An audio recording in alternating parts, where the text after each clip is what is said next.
விழுப்புரம் ஆதிதிராவிட பள்ளி காலி பணியிடங்களை நிரப்ப கோரிக்கை வைத்து ஆசிரியர்கள் போராட்டத்தில் ஈடுபட்ட நிலையில் அவர்கள் மீது ஒழுங்கு நடவடிக்கை கைவிட வேண்டும் என்றும் வலியுறுத்தி வரும் 19ஆம் தேதி தற்செயல் விடுப்பு எடுத்த ஆதிதிராவிடர் நலத்துறை இயக்குநர் அலுவலகம் முன்பாக ஆர்ப்பாட்டத்தில் ஈடுபட உள்ளதாக தமிழ்நாடு ஆசிரியர் சங்க காப்பாளர் முன்னேற்ற சங்கத்தினர் அறிவித்தனர்.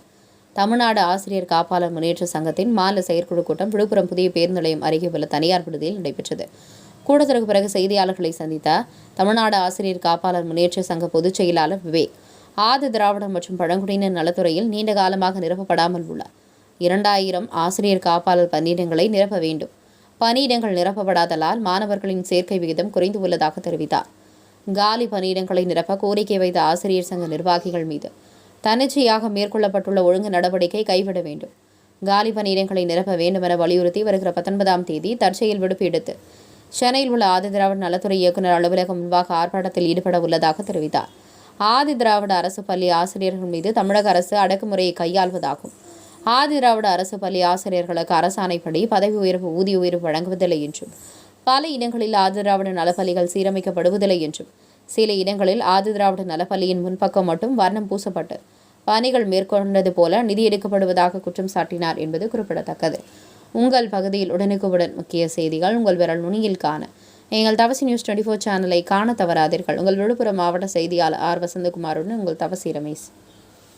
உதாரணத்துக்கு கடந்த வாரம் மயிலாடுதுறை மாவட்டத்தினுடைய மயிலாடுதுறை கூட ஒரு கல்லூரி மாணவர் விடுதியை தமிழ்நாட்டினுடைய காங்கிரஸ் கட்சியினுடைய தலைவராக இருக்கக்கூடிய மரியாதைக்குரிய செல்வ பிறந்தவர்களும் போய் ஆய்வு மேற்கொண்டாங்க. அங்கே போய் பார்த்தீங்கன்னா அந்த விடுதி கட்டடத்தினுடைய பராமரிப்பு சரியாக இல்லைன்னு சொல்லி சம்பந்தப்பட்ட விடுதி காப்பாளர் நடவடிக்கை சொல்லியிருக்கிறாங்க. விடுதி காப்பாளர் என்ன பண்ணணும்னா பாதுகாப்பாக பார்த்துக்கணும். கட்டட பராமரிப்பு வெள்ளடிக்கிறது போகிறது வரதெல்லாம் பார்த்தீங்கன்னா நிர்வாகம் தான் செய்யணும். இன்னும் சொல்ல போனீங்கன்னா ஒன்றுமே வேணும். இதே விழுப்புரம் மாவட்டத்தில் கொரோனா காலத்துக்கு பிற்பட 2021-22 காலகட்டத்தில் விடுதியினுடைய முன்பக்கத்தை மட்டும் பெயிண்ட் அடிச்சுட்டு பின்பக்கம் பூரா வெள்ளடிச்ச மாதிரியே பணத்தை போட்டு எடுத்துகிட்டு போயிட்டாங்க. இது மாதிரியான பெரிய ஊழல் முறைகள் இருந்து தொடர்ந்து நடந்துகிட்டே இருக்குது. பிரதானமான கோரிக்கை இதுதான். என்னென்னு பார்த்தீங்கன்னா கிட்டத்தட்ட ஆசிரியர் பணியிடங்களே 1700க்கும் மேற்பட்ட ஆசிரியர்கள் நிரந்தர ஆசிரியர் பணிகள் காலியாக இருக்குது.